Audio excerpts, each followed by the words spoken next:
Get the home field advantage every time with Fairfield by Marriott, official hotel partner of the NCAA. Whether you're a student athlete working toward your championship dreams or your team's biggest fan, Fairfield by Marriott has everything you need to get ready for game day. From comfortable guest rooms to complimentary hot breakfast, Fairfield is part of the Marriott Bonvoy portfolio of hotels and official hotel partner of the NCAA. Visit fairfield.marriott.com to book your next game day stay. The mistletoe margarita, the Scrooge driver, the North Pole punch. The holidays call for cocktails, so get everything you'll need for them delivered with Drizzly, the go-to app for drink delivery. So what's it gonna be? Classics like Bullet Bourbon, Don Julio Reposado, or Kettle One, or maybe something new. Find it all on Drizzly, where you can get beer, wine, and spirits delivered for any holiday festivity. Download the Drizzly app or go to drizzly.com. That's DRIZLY.com today. Must be 21 plus, not available in all locations. Welcome into The Verge, a show which covers the Baltimore Orioles minor leagues. The Verge is part of BSL Radio.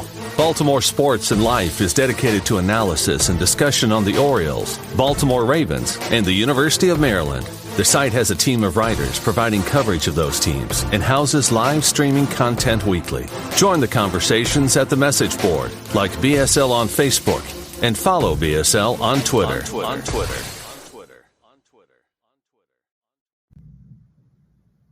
Want to make a podcast? Spotify's got a platform that lets you make one super easily, then distribute it everywhere and even earn money, all in one place for free. It's called Spotify for Podcasters, and here's how it works.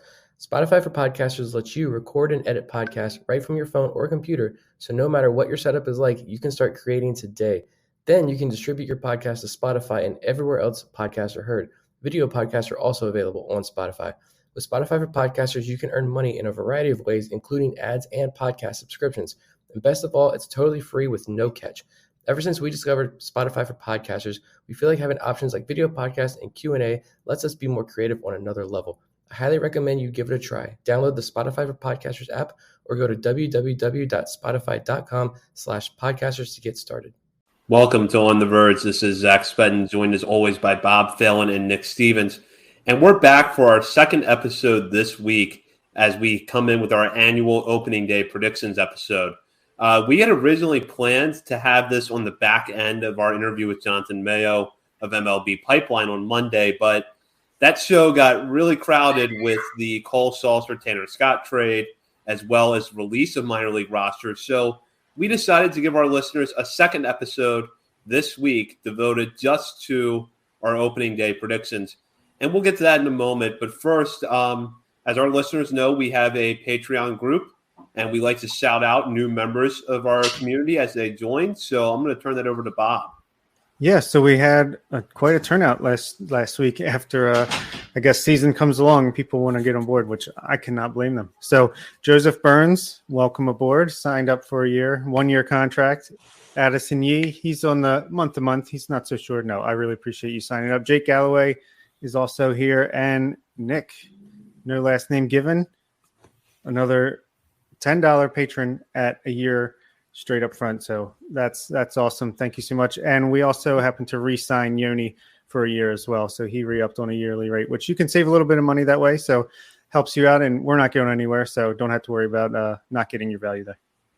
Absolutely. We really appreciate the new members of our community. And Nick, just to confirm, that wasn't you who signed up with a first name only, right? Nope, that's NIC. I'm NICK. So for anyone in the chat, the very active WhatsApp chat, no one can get that confused there. I think it was Nick Kaner Medley, old Maryland basketball player. That's good to know. And we'll get into our predictions, which is going to span from major league stuff like, which Orioles are going to lead the team in certain categories to things that are going to happen on the minor league side this year. But as we always do when we make predictions, we keep ourselves honest by recapping the predictions that we made the last time we had a prediction show. We had kind of a weird offseason, as many of you know, with the lockout. So we couldn't fully recap all of our offseason predictions when we did our spring training predictions show a couple weeks ago. But now we're going to go ahead and mark those down as final. And I'll turn that over to Bob to recap what we mostly got wrong but got right in some cases. Very elegantly put. And not too many things to go over here, just like 5 or 6 things. But we were asking ourselves, will Trey Mancini be traded? Which Dan Conley is sure of. It will happen eventually. Nick said no, but if he does, it will be to the Brewers. I said he would be traded to either the Tigers or the Mets, and Zach said no. So congratulations, guys. You got that one right, at least as of now. Still a couple days left before the season starts when we're recording this. Same question, Anthony Santander. Nick said no, but he was thinking the Pirates or the Rockies could be a fit if he was traded, and me and Zach both said no, but if it is, it would be to the Marlins, which we at least had the Marlins on the brain, so there was definitely some contact there. Will there be a surprise trade? Zach and Nick, you both said no. I said yes. I'll take the point, but I didn't specify who, but combined with the Marlins mentioned earlier, I like it. Will a top 50 prospect be traded? I said yes. One of Zach Lowther, Yusniel Diaz, or Adam Hall.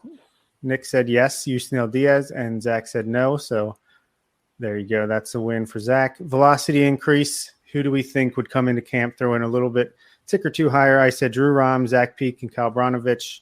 Nick said Drew Rom and Brandon Young, and Zach said Brandon Young. I didn't see any radar readings, so honestly, I don't know how we're supposed to know the answers to these. We'll have to ask Eric Garfield. He's the closest to the scene. Same with this next one, which was who added the most muscle and improved hitting as far as like a breakout guy in the spring. I said Daryl Hernandez and Michelle Deson. Nick said Reed Trimble and Hudson Haskin, and Zach said Reed Trimble. We cursed Trimble because now he's out for the year, basically. So thank you, Bob, for recapping those predictions. And we'll just go ahead and jump right in and get started because we've got a lot of things to cover. And the first question is, how many major league debuts / graduations from our top 50 prospect list this year? And I will start with Nick on this one. Graduations. Where's my list here? So I said 7, maybe at least 7. Adley, Grayson, Bradish. Batista wasn't on our top 50. I'm cheating there, I guess. He's on MLB Pipeline's top 30. So, but I think he graduates. I said Jahmai Jones, Zach Lowther, and Michael Baumann. I'm going to say 9.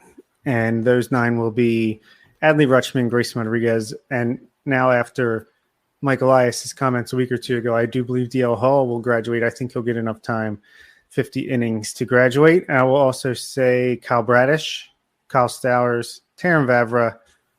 What was the other ones? Jahmai Jones, Zach Lowther, and is that 9?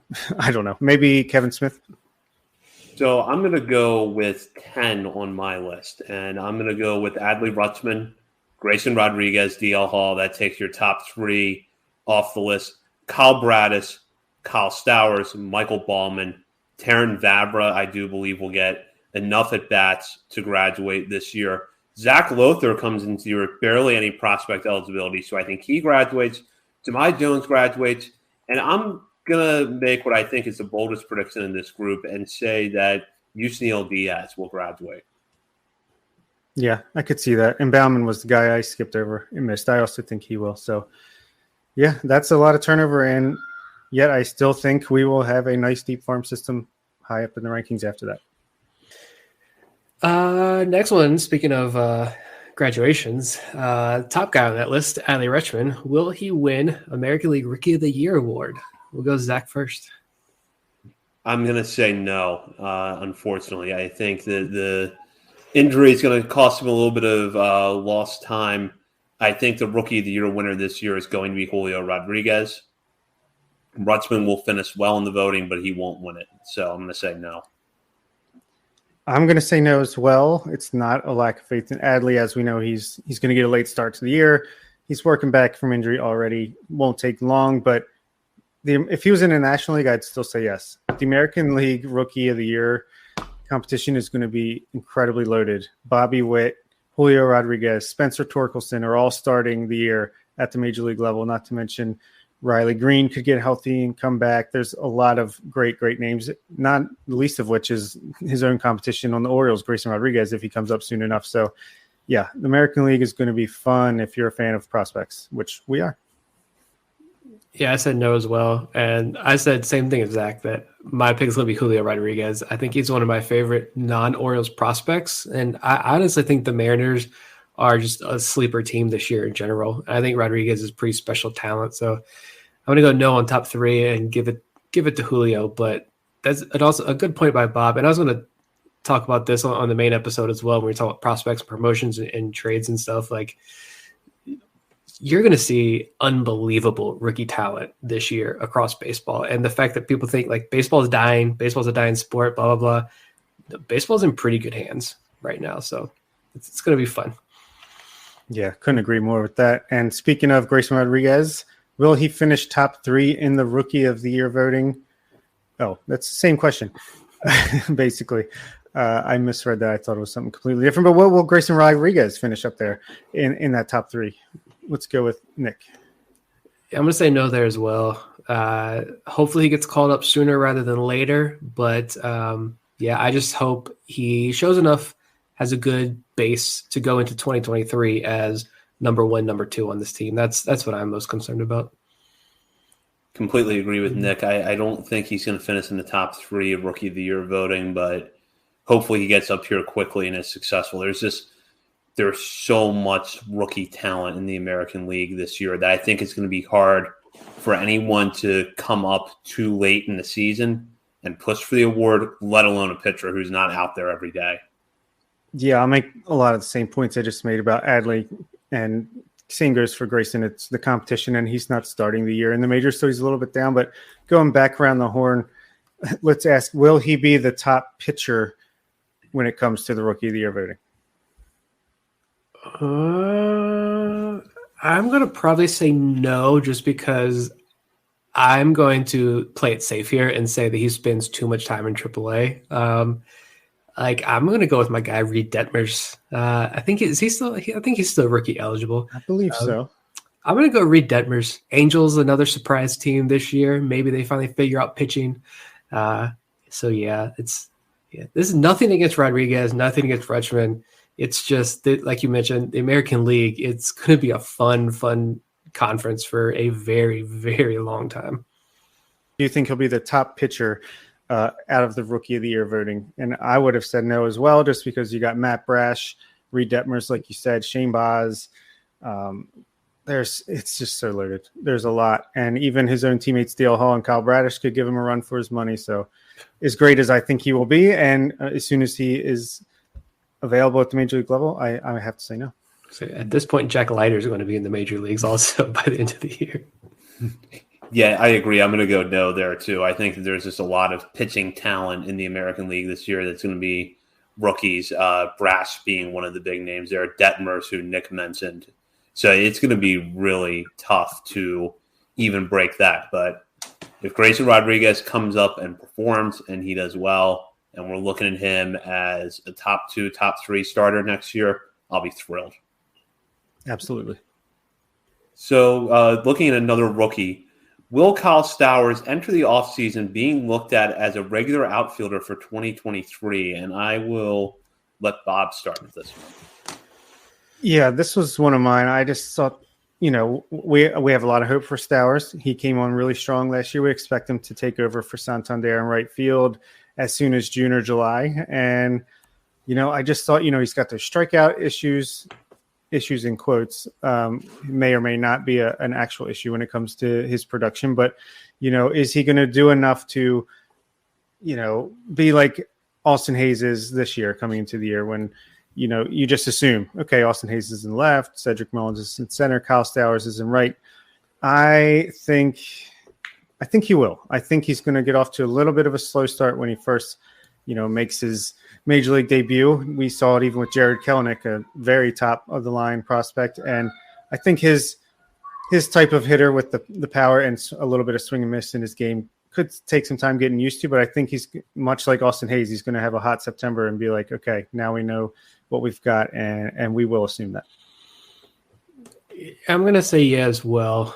Like 75% confidence with that answer. He's as long as he continues to walk The walk rate has been good throughout his career. As long as those stay high, he gets on base, he can hit for a good average. And like I mentioned before, as he moved up, because he played at 3 levels last year, as he moved up the system, you saw more line drives and you saw him use more of the field. And when he went up in Norfolk, you didn't see a ton of home runs, but you saw more line drives, opposite field base hits. One of his 2 base hits in spring training was a nice opposite field single. I love stuff like that, which makes me a little bit more confident in Stowers and makes me more forgiving of the strikeouts. But I think he spends a good majority of the year in AAA, and he does enter 2023 as a favorite to be a regular everyday starter in this outfield. Yeah, I agree. I think he's going to be in that conversation by the end of 2022. He's going to go back to AAA for a little while. I think it's clear that he still has some things that he has to work on, but I liked the way that the Orioles challenged him during his time in Major League camp this year. And we know that one of 2 things is very likely to play out. Either Anthony Santander is healthy and is traded this summer, or the injury issues that have plagued him and Austin Hayes could pop up again. And either way, you're going to see an opening for Stowers there. So I think he gets up here this summer, going to have enough time in the major leagues to graduate, and will be right in the thick of that conversation, if not the locked in starting right fielder in 2023. Talk about DL Hall. So what is DL Hall's role when he reaches the major leagues this year? Is he a starter? Is he a closer? Is he a setup man? Bob, what is he? I think he's going to be a guy that they pitch in 3 inning stints. And maybe he starts a game with the plan to only go those 3 innings at a time, or maybe he's a tandem with Tyler Wells, who I think they've said they're kind of doing something similar with him, at least in the beginning of the year. Or maybe it's just as it comes. If you need some length, you throw DL Hall out there to get his feet wet a little bit. But I think they want to try to stretch him out a little bit. Obviously, you didn't throw him that many innings in 2021, so you can't go too crazy to make him start every 5th day. But I don't think you want to limit him to just 1 inning stints, because I think you want to see him face a lineup at least into that second time around and try to get him to improve that way. So that's what I'm thinking. Yeah, that's about what I'm picturing too. It's going to be, he'll technically be a starter, but it's going to be very kind of short, controlled outings. I think the way that they handle Tyler Wells in the early part of the year is going to be telling of how they might decide to handle DL Hall when he gets to the major leagues this year.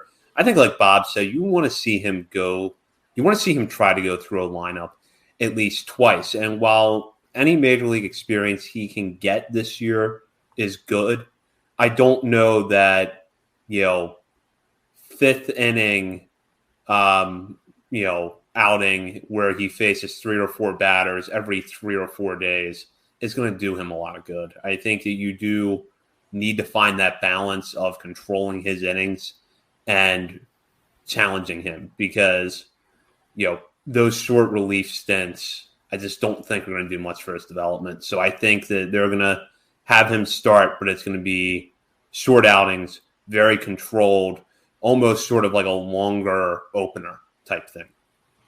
Yeah, you guys are too realistic. It makes too much sense. I imagine that is what's going to happen. I think he's definitely going to be a starter. And here's how it's playing out in my head. They slow play him in Sarasota for sure. It may be a few more weeks before you see him. You probably see him in Delmarva for an outing or two, a couple innings, 1-2 innings in each of those. Then you see him in Bowie for a chunk. But by the end of the year, I think you save him so much at the beginning of the year. You let him end the year strong. And he's in the rotation in Baltimore, going hard. And Mike Elias becomes more active on Twitter, or he pulls the burner accounts out on Twitter saying, "I told you also," when DL Hall is pumping 6 shutout innings against Boston at the end of the year, throwing 100 miles an hour in the 5th inning of starts, or he's just like ripping his shirt off in one of the press boxes up there because he's so jacked that the Orioles have pitchers. DL Hall's the man, Grayson's the man, Bradish is the man, and we're on track for 2024 World Series. Mark that prediction down. I like your version better. I'm going to say that. Far more animated. I don't know if Mike Elias has that in him, but I hope it's true. You're going to use. I feel like you got to feed the beast with DL Hall. I don't think he's able to just go out there for one inning at a time, but we'll see. I'm very interested. Realistically, I'm very interested to see how the Orioles play him along this year. We saw a little more fire in Michael Elias' comments about Zach Lothar, Alexander Wells and company this past week. If it's slowly going to build to that level, I'm here for that journey for sure. All right, next one is 2 top 5 prospects for the Orioles. Gunnar Henderson starting out in Double-A Bowie and Colton Cowser starting in High A Aberdeen. Do we see them both in the same Triple-A lineup at some point this year? Let's go with Zach. Yes, you will. I think that the AAA season running later is going to benefit Colton Cowser, and there's a possibility that he goes there to get at bats late in the year. And I think Gunnar Henderson, I think he's going to be in Bowie for a little while, but I do think that as long as he hits, as we expect, and he continues to develop defensively, he's going to be in Norfolk. So, yeah, I'm going to say that you see the two of them there for at least a week at the end of the year. Yeah, I thought about going that route, but I'm going to say no, just because the outfield is so deep that I could see Cowser pushing for that second promotion to Norfolk by the end of the year, but hopefully Bowie is, pushing for a playoff run, and they say, look, let's just keep you in that lineup every day in Bowie, get you every day at bats.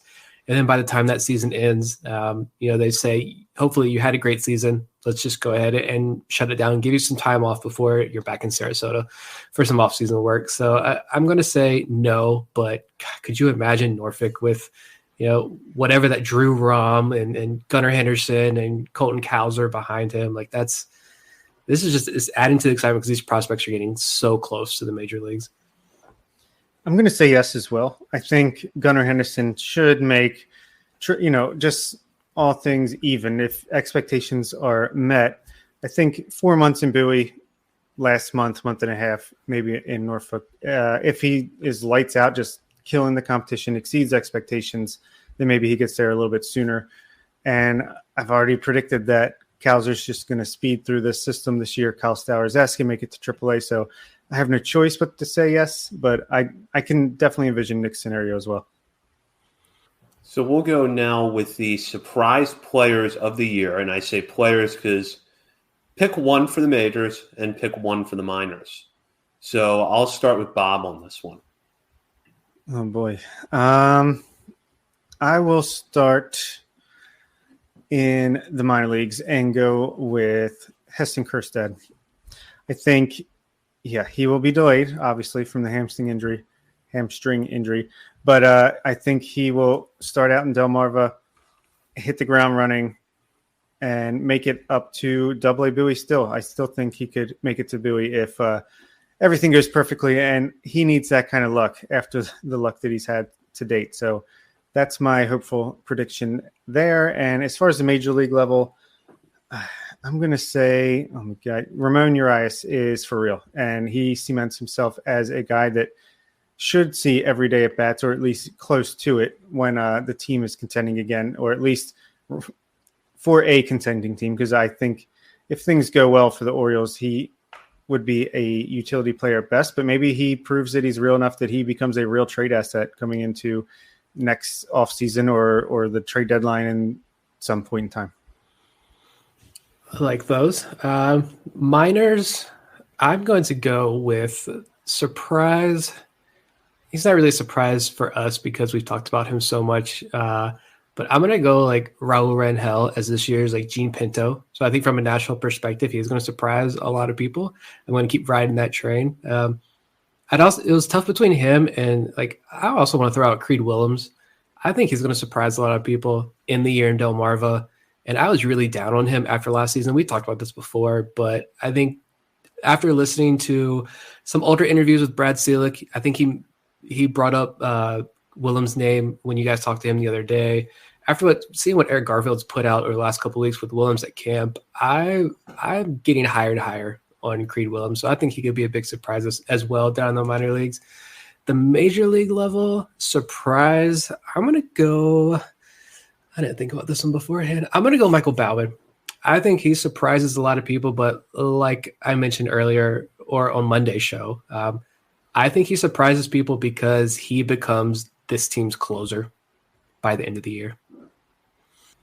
So I have a couple of guys in mind for the surprise, but I'm going to hold a few of them aside till we have a little bit more formal awards. I think for surprise players, I'm really high on Dante Williams coming into this year. I just think that this is a player who does a little bit of everything well, and he's going to put it together and have a nice year. The question is going to be, how does he get at bats when you look at that outfield in Aberdeen where you have John Rhodes, who's another breakout candidate, Billy Cook, who I loved what I saw from him last summer out of the draft, and Colton Cowser, but Dante Williams just does a little bit of everything right. We know he's a good defender. He never strikes out. He draws a ton of walks.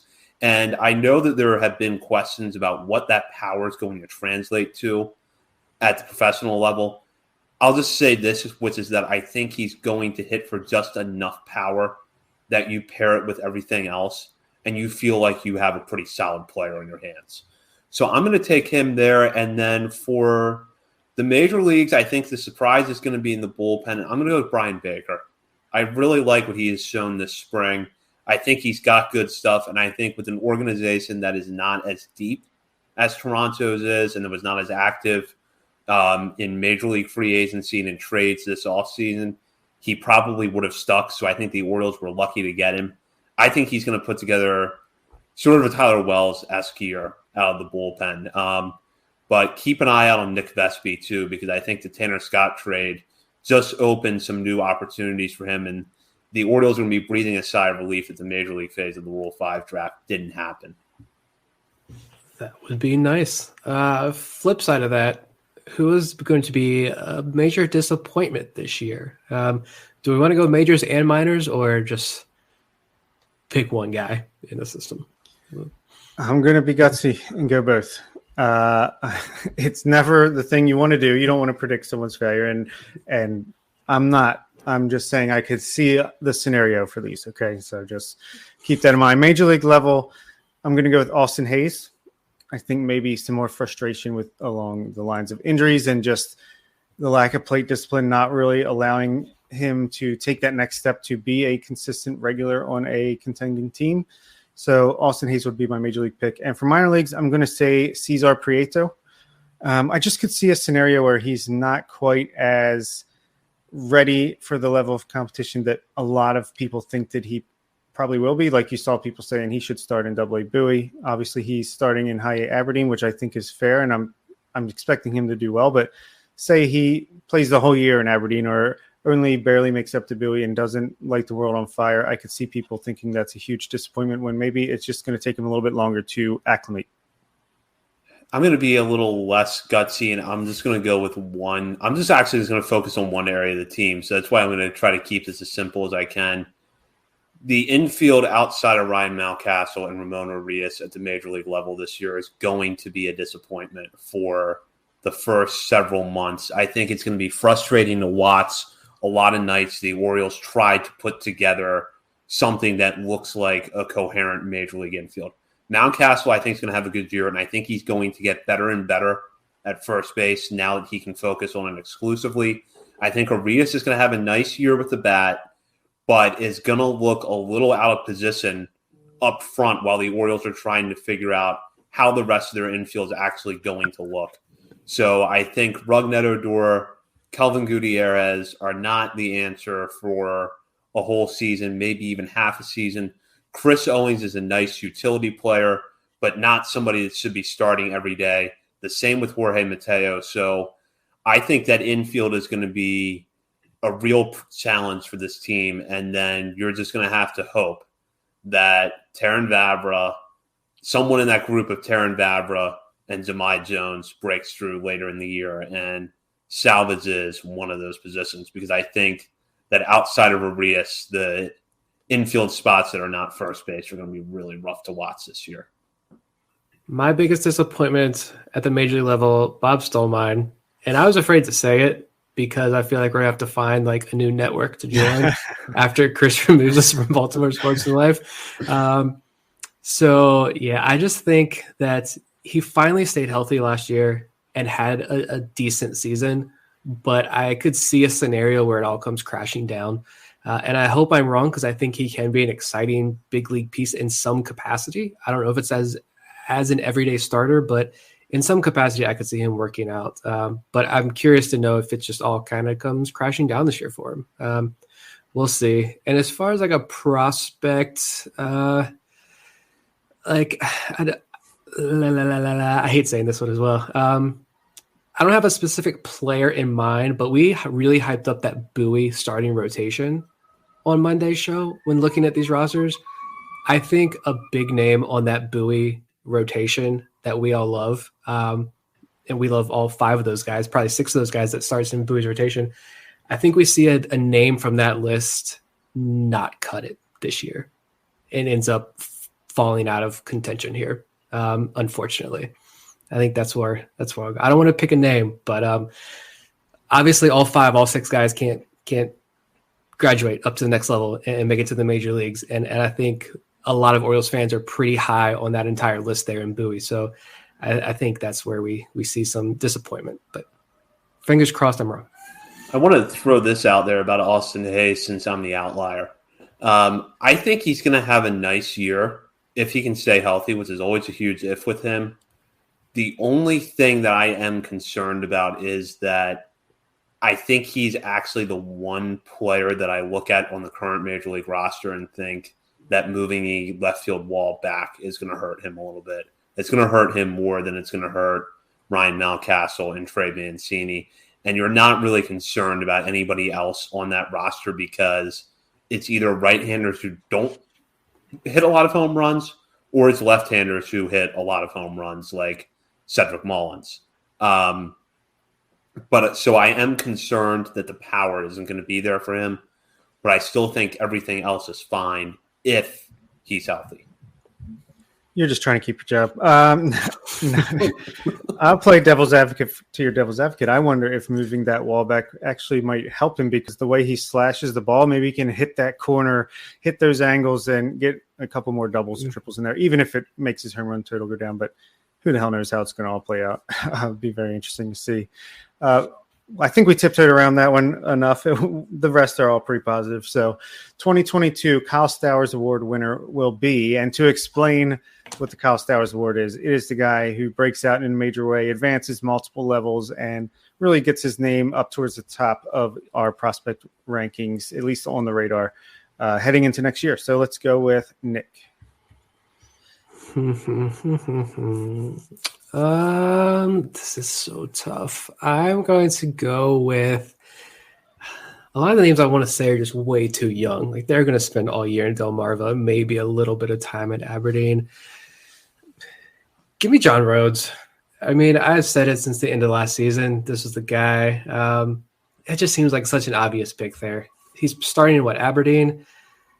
I could see him just dominating Aberdeen, coming out having a good, solid, maybe struggles a little bit to start Bowie, but finds his niche there, finds his groove in Bowie, and becomes a legitimate top-end prospect in this system. So that was my pick. And I will agree with Nick, and I'll back that up. But just to give another guy a shout-out, I have high hopes for Connor Norby this year. I think that the power we have heard about is coming around last year at ECU is going to show itself this year. He's going to play at multiple levels. He's going to put together a good season. And I think that by the end of the 2022 season, we will be talking about whether or not we see Connor Norby in the major leagues in 2023. So I think that he's going to hit his way into that conversation and play a pretty good second base while he's at it. But John Rose is my pick with Connor Norby sort of there alongside him. Yeah, John Rhodes is my pick as well. It might be the easy pick, but that's because I feel like it's going to happen. I mean, especially after talking to the guy, I was just so impressed, and I just loved the way he was handled this spring training. He got some looks at Major League Spring Training when he was not a guy that you're thinking is going to get that first line of looks that he did, and he made the most of his opportunities. So I feel like the team is high on him, and so am I. All right. So in a similar vein, the 2022 Gene Pinto Award winner, who will capture the hearts of On the Verge fandom or whatever we call ourselves and become everybody's favorite breakout pitcher. I'm going to start with Nick. All right, the pitchers. Ron Howe's a good pick. I just mentioned him. So I'm going to go the other guy in Delmar's rotation and say Moises Chase. I think that's a guy you hear Kobe Perez name drop a lot. He did so on our show, unprompted, throwing Moises Chase's name out there. I like the videos, the few videos we get watching him pitch. Young kid. I think he's got good stuff. I could see him really settling in Delmarva. How old is he? I was trying to find out how old he is. I can't find it off the top here, but so I don't know if there's an opportunity he ends in Aberdeen or not, but give me Chase. And I think also that was a name Ben Badler threw out as well. So that's a name a lot of people are pretty high on.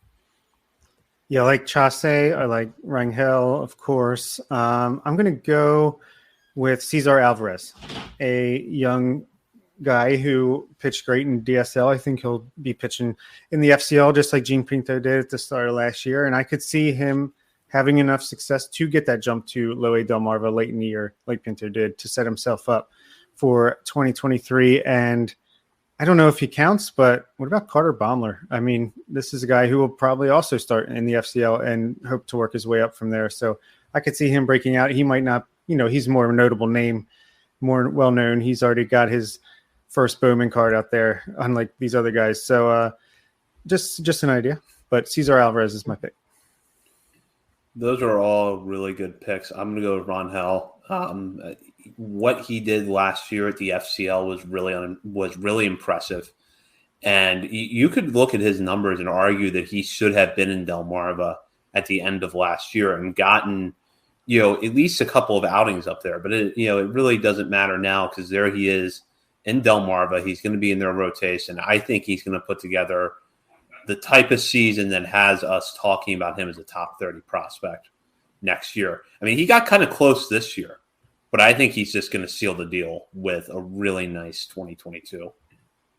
Yep, love it. And Baumler too. And I think you can put Baumler in there because the kid hasn't pitched since like his junior year of high school. So, I mean, nobody's watched him anytime recently. So I feel like he's not too well known outside of the Orioles bubble here. We got, looking at the Major League roster, though, who is going to lead this team in wins? We'll start with Zach. I'm going to go with Jordan Lyles. I just think that the innings factor plays into his favor. He and John Means are going to be close, but I feel like Lyles is going to be one of those guys that goes out 5-6 innings every start. He does just enough to keep the Orioles in the game, and this is something that I'll get to a little bit later on in prediction, but I think the Orioles offense is actually going to be pretty good this year. So you pair that with the fact that they'll score runs when he's on the mound. He'll eat innings, and you won't have to burn through that much of the bullpen to get to the end of the game. That's going to help him out. So I'll take Jordan Lyles. It's a good pick. I'm not going to take the obvious pick either. I'm going to go with Kyle Bradish. So, we got Grayson Rodriguez, we got John Means, we got some guys like Lyles who he's going to be pitching deeper into games. But I just love what I saw from Bradish in the short time that he had at Major League Camp, let alone what he showed in AAA last year. I think he's got a real chance. He got used to that AAA ball / Major League ball. He's used to working with Adley Rutschman, works really well with him. I just see Kyle Bradish coming in a little bit late, maybe May, and just taking hold of a rotation spot and making it look good out there. The dream. I'm going to go. We're talking about these guys a lot this week. They've been under fire. Give me Bruce Zimmerman. Why not? Let's go with it. I think he stays healthy, and he's the guy who steps up and answers Mike Elias's call for someone of that class Aiken, Bauman, Kramer, Lowther to step up. I think Zimmerman does it, and I'll give it to the hometown kid. Why not? You gotta love three people picking against John Means to lead the team in wins. I feel like he is going to be the answer, but like Yeah. we don't want to give the obvious answer. Yeah. Right. I mean, I love both of your picks. Bradis, I did not see coming at all. So Bob really caught me by surprise there. That was the goal. All right. So to go from the pitching to go to the offense and the power, who's going to lead the team in home runs? Let's go with Zach. It'll be Ryan Mountcastle. The power is real. Moving the left field wall back is not going to matter for him because he'll hit the ball. Here's the thing. He hit 33 or 34 home runs last year despite a horrendous April. That's not going to happen again. I think he expands on that total a little bit this year and leads the team. So I'm taking Mountcastle. DJ Stewart. No, it's Ryan Mountcastle. Like, he doesn't care about that stupid wall. Push it back another 30 feet. He's still going to lead this team in home runs. That spring training home run the other day was perfect. It was beautiful. And it wasn't like a moonshot that completely cleared that wall. It just barely went over the wall. But still, everything about the swing, I think he had another hit or another swing in that game that I thought for sure was gone. Ended up staying in the park. But I think this kid's going to take another big step in 2022. And yeah, the wall's not going to have any impact on Mountcastle. I was tempted to say Mullins just to give, because we didn't predict him for anything last year, and he deserves it. But I agree, it's Mountcastle. I mean, I know spring training numbers are meaningless, and I'm not even just talking about the stats and the numbers that he's put up, but he just looks really poised and confident out there. He looks tremendous. He's taking pitches. He's putting great swings on good pitches. So yeah, I think he's just improving at a vast rate. He's acting like a veteran, and he's 23, 24 years old. So love to see it. So who will lead the team in saves? And I'll start with Bob on this one. Tanner Scott. Cole Saucer. No, I'll go with Dylan Tate. I'm going to buy into his improvements at Driveline, and I think he could be the right-handed Zach Britton. That we've teased that for a couple people in the past, including Zach Pop. But give me Dylan Tate. I think this is the year he's going to really figure things out. A little bit increased velocity, more break on his sinker, going to get them ground balls. So I'll take him. I like that pick. I'm going to carry over with what I said with my surprise, Michael Baumann establishing himself as the closer of this team. So I'm going to say Michael Baumann, but I feel like it's going to be 6 saves. It's going to lead this team. But yeah, give me Baumann. Cesar Valdez. I really, really wanted to go with Jorge Lopez, but I think it's going to be Dylan Tate. I think that what will separate it is that he'll have more time later in the games, whereas I think Lopez early on, we might see him used in more of a piggybacking type of situation if they want to put him out there after Tyler Wells. So I'm going to go with Tate. I think that, like Bob said, the work that he put in this offseason is going to pay off. He's going to stay healthy, and he'll benefit, I think, from what is hopefully a starting rotation that eases the workload on the bullpen compared to last year. So I'm going to take Tate. I like it. Who's the All-Star representative or representatives for the Orioles this year? We'll start with Zach on this one. Cedric Mullins. I'm not overlooking him again. I think he's going to have another good season, and he'll be right back there in the All-Star game. And I think you're going to see John Means there. He would have been there last year if he had not gotten hurt. He might not lead the team in wins, but that doesn't matter when we're considering All-Star selections. So I think your 2 Orioles that are All-Stars this year are Cedric Mullins and John Means. That's the Shohei Ohtani of the Orioles right there. Yes. I'm going to have to disrespect Mullins again. I think he's still going to be really good this year. I just don't think he's going to put up the numbers that he did last year. And outfield is a really hard position to crack when the All-Star game comes around. So give me Ryan Mountcastle.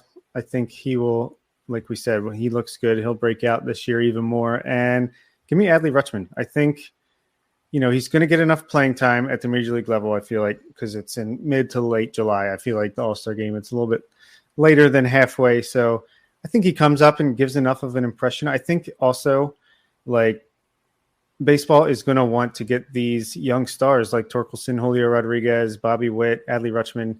They're going to want to get these guys into that All-Star game and put some shine on them. So give me Adley. Catching prospects are deep right now, but catcher at the major league level has not quite got there yet. So it's also kind of an easier position to get in there with. So that would be exciting. Let's let it happen. Yeah, I could definitely see that baseball inviting Rutschman in some way. Home run derby, trying to get him there or something. Yeah, I'm going to say Ryan Mountcastle. I think that's an easy pick. You know what? I'm going to get bold. I'm going to get weird. And this isn't a joke. I'm being serious. Jordan Lyles. Jordan Lyles is the all-star. Next question. That slider. He's got it working. Something weird is going to happen. I'm just going to throw this out there. When I'm right, this is actually a joke, but you know what? When this does happen, just remember, I predicted that something's going to get weird, and we're going to see Jordan Lyles in the All-Star game because it's the Orioles and it's 2022. Mike Elias doesn't sign a random pitcher for $7 million for no reason. He sees something, and it's going to culminate in wherever the game's being held this year. My next one is International Breakout Player of the Year. This is different from Gene Pinto Award, much like the Kyle Stowers Award is different from Biggest Surprise. So we talked about the Delmarva roster on the last episode and how excited we are for that. So who's going to be the one, Zach? I'm going to go with a guy that was not on our top 50, and we got some questions about it after the fact. And say Moises Ramirez. I think that he's going to go to Delmarva and just mash the baseball. I think he's going to hit for a lot of power. And there's still going to be some question marks about his profile. Is he going to draw enough walks? Where is he going to end up long-term defensively? But we're going to see the power on display this year. The numbers are going to look pretty good, so I'll go with him. I'm going to say Isaac De Leon. I think this is good defense. We'll see how the bat plays. Young kid, 20 years old, going to be full-time starter in Delmarva. I could see him really breaking out this year. And I really, really, since we're talking about young international guys breaking out, I really love Frederick Ben-Cosme. And I also just love that he signs like every tweet with like #legendary. This kid is he's ready for it. He's ready for the challenge. The premier bunter in the system. Give me Frederick Ben-Cosme as well. Yeah, I was going to go with Isaac De Leon, but I'll switch it up and go with Junior Lara. I mean, he was putting up those numbers along with Anderson De Los Santos in a DSL last year. Didn't, less at bats, didn't get quite the pub. So assuming he's moving up to the FCL along with those guys, I could see him getting more of a shine and maybe getting a taste of Low A Delmarva, much like Michel Desone did, just to get him acclimated and ready for the following year. So Junior Lara is my pick there. Yeah, we talk a lot on this show about how the Orioles are going to have players with personality, which I think the fans are really going to enjoy when you talk about players like Gunnar Henderson, DL Hall, Colton Cowser, Grayson Rodriguez that are going to be up in the major league soon. But when Frederick Ben-Cosme is starting second baseman for the Orioles in 5 years, that's just going to be taking it to another level. That is going to be #legendary. Yes, it is. I am really looking forward to seeing him play this summer. So here's one that's really going to have you racking your brains and trying to be accurate and come up with as many names as possible. And that's name the 26-man roster at the end of the season, considering health. So I'll start with Bob on this one. That's fair since I came up with this and it's impossible. But I'll say Adley Rutschman at catcher, Ryan Mountcastle at first, Taron Vavra at second base, Ramon Urias at shortstop, Jordan Westberg at third base, Austin Hayes in left, Cedric Mullins in center, Kyle Stowers in right, Robert Newstrom at DH, a bench of Ryan McKenna, Jacob Nottingham, Julio Mateo, and Tyler Nevin. And starting pitching, John Means, Jordan Lyles, Grayson Rodriguez, Kyle Bradish, and Tyler Wells and DL Hall piggyback for that fifth starter role at the end of the year. And all the big names in the bullpen: Logan Gillespie, Felix Bautista, Brian Baker, Ciel Perez, I ran out of gas. Yeah. And we're going on 2 hours straight of podcasting here since we were recording this for transparency's sake right after Monday show. I'm going to go Means, Lyles, Rodriguez, Bradish, Hall, Tyler Wells, Zimmerman, Tate, Bauman, Bronovich, Jorge Lopez. I'll throw Batista in there and then round out like trades, waiver claims, round out that staff. And then hitters, Rutschman, Nottingham, Mullins, Mountcastle, Hayes, Urias, Jahmai Jones, Jordan Westberg, Kyle Stowers, Taryn Bavra, waiver claim or 2. I don't know what number I'm at. And DJ Stewart, find a freaking way to stay on this roster until the end of time. So DJ Stewart also sticks around. I'm going to be the first one to have Robinson Chirinos on the roster at the end of the year, which I'm kind of surprised by. Robinson Chirinos, but he'll be the backup to Adley Rutschman. And then you're going to have an infield that is Ryan Mountcastle. Trey Mancini will still be in Baltimore. Taryn Bavra, Ramon Urias, Tyler Nevin, who I think sneaks his way into third base at some point this year. Chris Owings will still be here. You're going to have Austin Hayes, Cedric Mullins, Kyle Stowers, Robert Newstrom, Ryan McKenna, Jorge Mateo around. And then your starting rotation is going to be John Means, Jordan Lyles, Grayson Rodriguez, DL Hall, Kyle Braddis, Tyler Wells. And in the bullpen, Brian Baker, CNL Perez, Dylan Tate, Mick Vespi will be there, Logan Gillespie, Felix Bautista.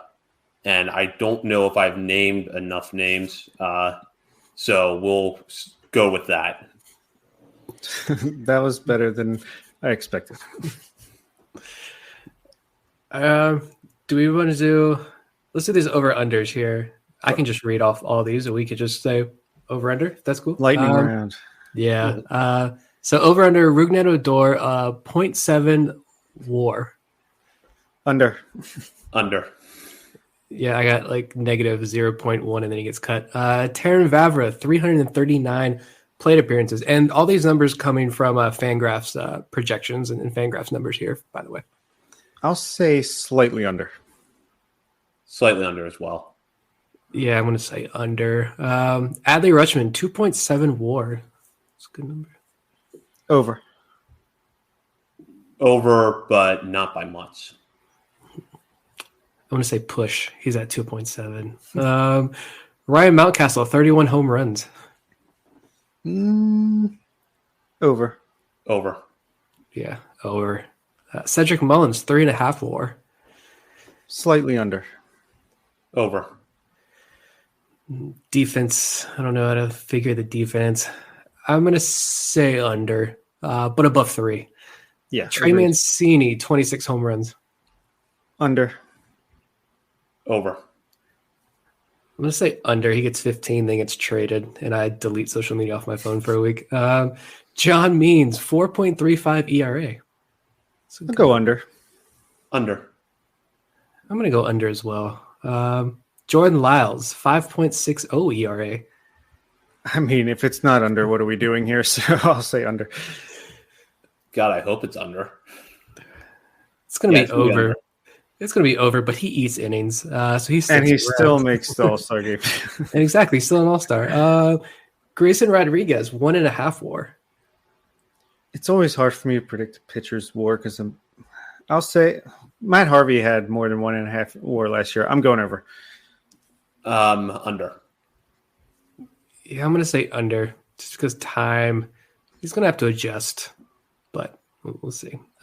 Santander, 25 home runs. I'll say over, but not all in Orioles uniform, and it doesn't mean that he's going to have a great season. Push.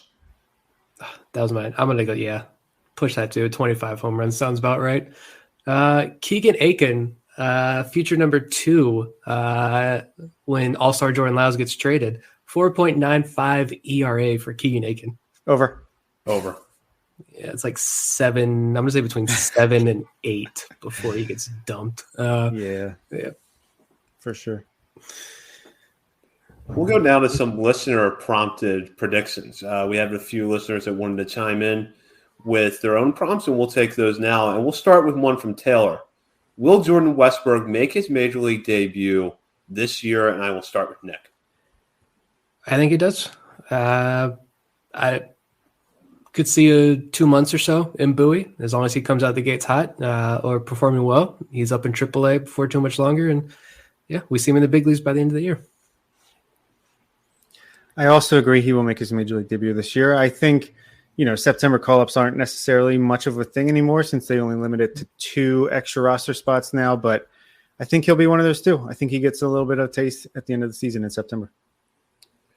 I'm going to say no. I just think that there is too much infield depth on the 40-man roster, and I'm not going to sit here and pretend that all of those players are better than Jordan Westburg because they're not. But there's a lot that will have to go right for him to get to the major leagues this year. So my sense is that he'll go to Bowie for a little bit, then he'll go to Norfolk, and they will let him ride out the year there, work on his versatility a little bit more, and bring him into camp in 2023 with eyes on winning second, third, or short. But I don't think you see him in the majors this year. We go a question from Ben here. Which starter will be replaced when Kyle Bradish debuts? I will say not Tyler Wells, who I remembered his name this time. Dean Kramer. That's my pick as well, Dean Kramer. I'm going to say this is when Keegan Aiken gets cut off the roster. Bring Bradish up. Get rid of Aiken. He's not going to work out in the bullpen. Let's be realistic here. Yeah. Bob had an addendum here to this question. What about Grayson Rodriguez and DL Hall when they're in the majors? I think that at some point in the year, you might see Bruce Zimmerman shift to the bullpen. So he's not off the roster, but maybe he goes into the bullpen. And I think that this is also at a certain point where, like Nick said, you're going to move on from Keegan Aiken. Yeah, I think I agree with that. I'll say Tyler Wells and DL Hall, they'll be a tandem, so that helps there. And then Zimmerman to the bullpen to make room for Grayson Rodriguez. Yeah, I said Aiken for the last one, so I'll go Kramer this time. I think he gets jettisoned out. And then, DL Hall is a tandem with somebody. Trying to think which one would work best there. I do like that Tyler Wells. You go the righty, and then you bring the lefty that can throw 100 miles an hour. Mix it up a little bit. I like that. Another question from Ben. He says, will Michael Baumann make the club? And if so, what role will he have? I've answered it twice already, so I'm sticking with it. Closer. I'm guessing we mean will he make the roster right away? Yeah. Yeah. I feel like he doesn't make the opening day roster, but we see him in the major leagues fairly soon, and he will have more bullpen appearances than starts. So he'll be a reliever, but he sees time in both roles in the majors. I think he starts the year on the team. I think he really impressed Brandon Hyde when he came in and closed that one inning out and then pitched 2 more after that. I think his velocity is up. He's looking pretty good. He's looking like the Michael Baumann that we liked in 2019. So I think he will be like a fireman role, at least to start, where he's he could pitch multiple innings. He can get you out of a jam if you need it. Maybe he becomes the closer at some point, like Nick said, or maybe he earns his way into a shot to start eventually at some point during the season. So another question here from Ben. Which current minor league affiliate has the roster that will most impact the future World Series champion Orioles? Ben bringing the optimism with that question. I'll start with Bob here.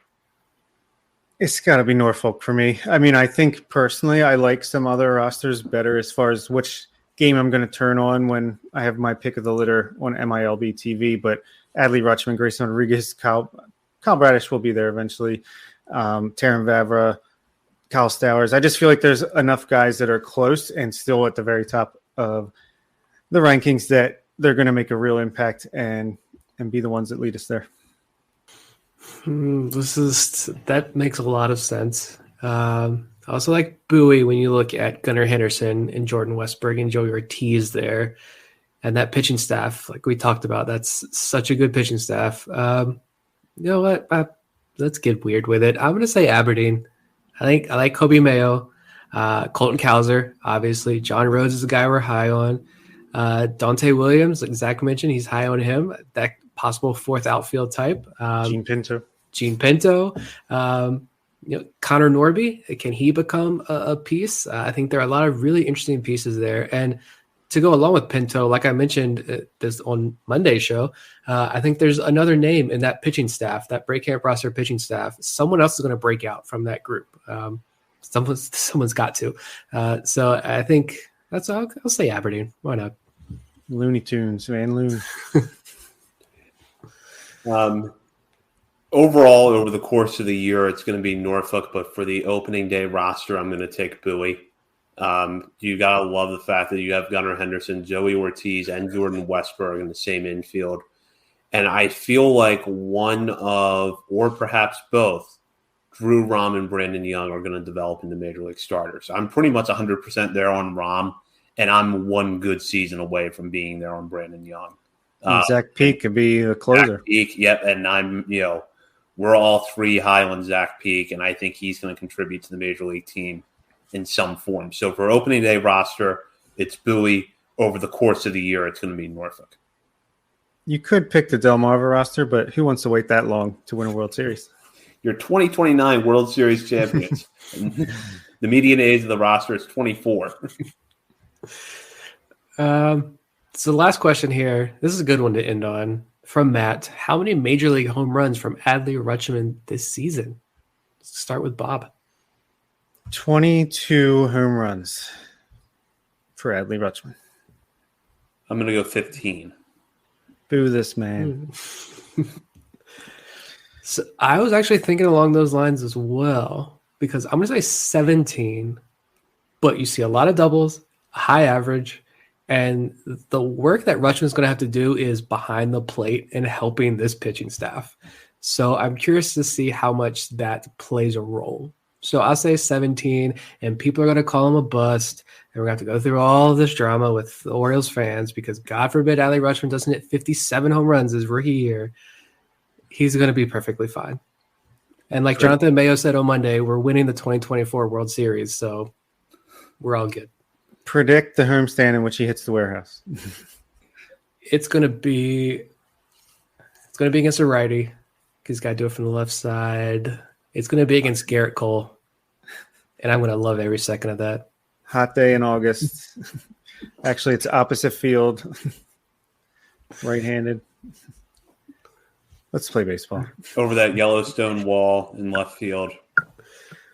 All right, so I'm going to put two more out here. What day does Adley Rutschman make his Major League debut? And what is the Orioles' final win-loss record? And if you want to start off with a simple prediction, you can predict whether or not Rutschman's going to debut at home or on the road. I'm going to let Nick start with this one. It's got to be the home. It's got to be home. They're not going to – could you imagine? Give me Monday. No, that might be too soon. Give me Monday, May 16th, when they open against the New York Yankees at home.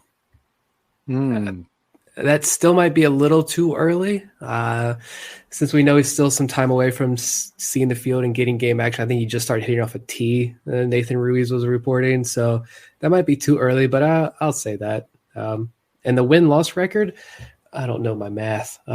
What's DraftKings had him at like 62.5. I'm gonna throw money down on that, to be totally honest, on the over on that. I'm gonna say they go. Give me 73 and 89. Does that add up? Mm-hmm. Yes. Mm-hmm. Okay, 73 and 89. That was my original prediction, and I think I'm downgrading it after that trade with the Marlins. It's got to be 71 and 91. So still pretty optimistic compared to the public at large. But as far as Adley Rutschman's debut, I got it. It's Friday, May 6th.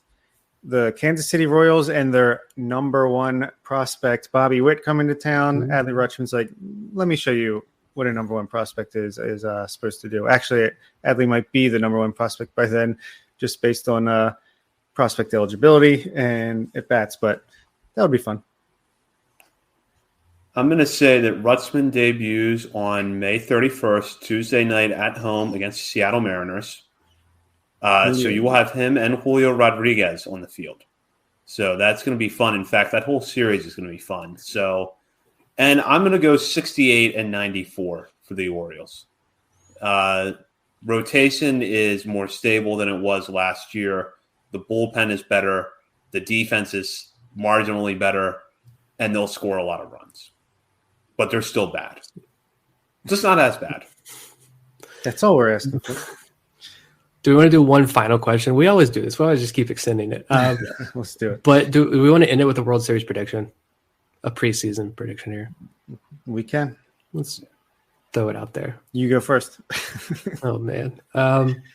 Just thinking about this, like I want to say the Blue Jays, but that's the super easy, sexy pick. So they're definitely not going to make it. So I'm going to say that it is going to be this is tough. I didn't totally think about this before I decided to throw this out there. I'm going to say the Astros get one last run at this, and they make it, and then give me what if it's the Marlins? That would be amazing. Give me I don't want to say the Dodgers either. Give me the Astros and Padres. Tatis comes back healthy. They're trading for every pitcher under the sun again. Astros, Padres. Who wins? I hate to say this. Probably the Astros. I'm going to go with the Dodgers out of the National League and the Rays out of the American League. It'll be a rematch of the 2020 World Series, and the Dodgers win again. Yeah, probably. But I'll go with White Sox over the Mets. White Sox over the Mets. I feel like you got to go Mets at that point, though, and just give it to Buck Showalter. He can never win. He'll retire, and then they'll win it the next year. What's your one weird prediction for all of MLB? Just throw it out there against the wall. I'm trying to think of like a team that's totally going to surprise you. But, you know, to get totally weird with it, I would say that I keep looking at like the Tigers and Royals making a deep run into the playoffs. I don't know why. That just sprung out to me. It's not going to happen. But the AL Central, I feel like the White Sox could be a legitimate World Series contender, but they could also collapse and things getting really weird in the American League. So why not? You know, I was going to say Detroit Tigers to make the playoffs, but I'll say that plus the New York Yankees missed the playoffs. I'm going to go – so two things really for me. The Rays make it to the World Series despite the fact they get into the postseason as a wild card team. Toronto will win the AL East, but the Rays will be the ones that run deep through October. And I think for the first time in several years, someone other than the Astros is going to win the AL West. I think it will be the Mariners, but the Astros will still go in as a wild card team. I like it.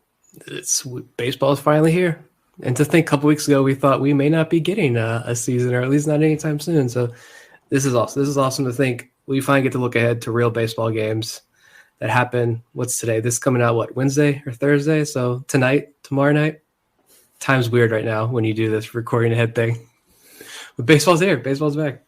Our next episode will include results from official games. That's cool to say. Yeah, absolutely. And hopefully those of you in the future are enjoying this first week of baseball in the minor leagues and the major leagues. And we hope you enjoyed our predictions tonight.